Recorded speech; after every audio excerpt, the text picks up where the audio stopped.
ঠান্ডা মাথার খুনি সাবেক স্বরাষ্ট্রমন্ত্রী আসাদুজ্জামান খান কামাল গত ৯ বছরে বিরোধী মত দমনে আইনশৃঙ্খলা বাহিনীর অনুগত সদস্যদের দিয়ে গড়েন কিলিং বাহিনী। জুলাই জুড়ে ছাত্র জনতার অভ্যুত্থানের উপর হায়নার মতো গুলি করে কেড়ে নিয়েছিলেন সহস্রাধিক নিরীহ ছাত্র জনতার প্রাণ। ছাত্র জনতার অভ্যুত্থানে সাবেক প্রধানমন্ত্রী শেখ হাসিনা পালালে নিজেও চলে যান আত্মগোপনে। দেশের আইনশৃঙ্খলা ও জানমালের নিরাপত্তা রক্ষার পরিবর্তে আইনশৃঙ্খলা বাহিনীকে ব্যবহার করেন টাকা কামানোর হাতিয়ার হিসেবে। স্বরাষ্ট্র মন্ত্রণালয় গড়ে তোলেন ঘুষ নিয়োগ বাণিজ্যের ৫ সদস্যের syndicate. Police, RAB, BGB, fire service, মাদকদ্রব্য নিয়ন্ত্রণ অধিদপ্তর ও পাসপোর্ট অধিদপ্তরে নিয়োগ বদলি বাণিজ্য করে নিতেন বস্তায় বস্তায় টাকা। ডক্টর হারুনুর রশিদ বিশ্বাসের নেতৃত্বে স্বরাষ্ট্র মন্ত্রণালয়ের এই ৫ সদস্যের সিন্ডিকেট দিয়ে অবৈধ বাণিজ্য নিয়ন্ত্রণ করতেন আসাদুজ্জামান খান কামাল। জেলা পুলিশ সুপার নিয়োগে জেলা ভেদে নিতেন ২ কোটি থেকে ৫ কোটি টাকা। সাবেক মন্ত্রীর এই সিন্ডিকেটকে টাকা না দিলে স্বরাষ্ট্র মন্ত্রণালয় নিয়োগ বদলি হতো না কারোই।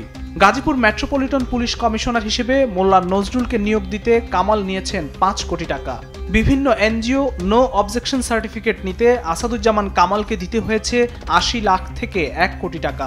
২০২৩ সালের ২ অক্টোবর ফায়ার সার্ভিসে ৫৩৫ জনকে নিয়োগ দেওয়া হয় জনপ্রতি ৮ থেকে ১২ লাখ টাকা নিয়ে।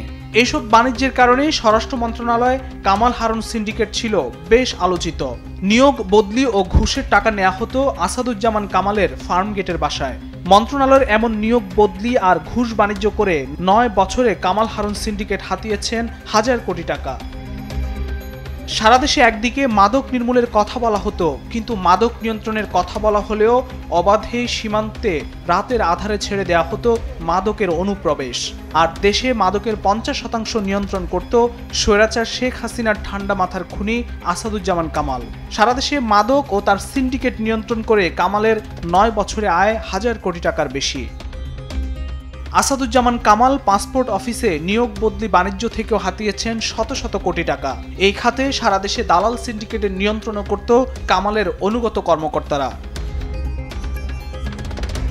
ছাত্র জনতার গণহত্যার মাস্টারমাইন্ড আসাদুজ্জামান কামাল নিজ সংসদীয় এলাকা কারওয়ান বাজার ও তেজগাঁ থেকে তার বাহিনী দিয়ে প্রতিদিন চাঁদা আদায় করতেন প্রায় ১.৫ কোটি টাকা। চাঁদা আদায়ে পিছিয়ে নেই কামালের ছেলে শাফি মোদাসের জ্যোতিও। রাজধানীর ধানমন্ডি ও গুলশানে বেশিরভাগ রেস্টুরেন্টে চাঁদাবাজি করে মাস প্রতি নিতেন প্রায় ১ কোটি টাকা। শেখ হাসিনার দোসর আসাদুজ্জামান কামাল পিছিয়ে নেই দখল বাণিজ্য। রাজধানীর মণিপুরি পাড়ায় ৬ নম্বর গেটের পাশে খেলার মাঠ দখল করে গড়েছেন বহুতল ভবন। একই এলাকায় সংখ্যালঘু সম্প্রদায়ের ২টি প্লট দখল করে নেন। হাতিরঝিলে মধুবাগ খেলার মাঠ দখল করে গড়েন আসাদুজ্জামান খান কামাল কমপ্লেক্স। আসাদুজ্জামান কামাল তার সময়ে দেশে গুম, খুন আর জঙ্গি নাটকের নামে বিরোধী রাজনৈতিক কর্মী ও সাধারণ মানুষ তুলে নিয়ে তার সিন্ডিকেটের মাধ্যমে হাতিয়ে নিতেন কোটি কোটি টাকা। আসাদুজ্জামান কামাল রাজধানীর বাইরেও গড়েন অটো ব্রিকফিল্ড ও কারখানা। কামাল তার হাজার কোটি টাকা বিদেশে পাচার করেছেন বলে অভিযোগ রয়েছে। সম্প্রতি স্বৈরাচার শেখ হাসিনা ছাত্র জনতার অভ্যুত্থানে পালিয়ে গেলে আত্মগোপনে চলে যান কুখ্যাত দুর্নীতিবাজ এই সাবেক স্বরাষ্ট্রমন্ত্রীও। তার এমন ভয়াবহ দুর্নীতির বিষয় অনুসন্ধানে নামে দুর্নীতি দমন কমিশন। জনাব আসাদুজ্জামান খান এবং তার সাথে কয়েকজন কর্মকর্তার বিরুদ্ধে দুর্নীতির অভিযোগ সংক্রান্ত একটি অভিযোগ আমাদের দুর্নীতি দমন কমিশনে এসেছে। দুর্নীতি দমন কমিশন কর্তৃক এই অভিযোগটি যাচাই বাছাই করা হয়েছে এবং প্রাথমিক কিছু সত্যতা পাওয়া গেছে বলে ৫ সদস্য বিশিষ্ট একটি কমিটি গঠন করা হয়েছে। এই ৫ সদস্য বিশিষ্ট কমিটি এই বিষয়টি সার্বিকভাবে অনুসন্ধান করে দেখবেন। স্বৈরাচার সরকারের সেকেন্ড ইন কমান্ড আসাদুজ্জামান কামালের বিরুদ্ধে তদন্ত করে দ্রুতই আইনের আওতায় আনা হবে বলে জানালো দুদক। ইতিহাসে কাউকে ক্ষমা করে না। ফখরুল ইসলাম, দেশ টিভি, ঢাকা।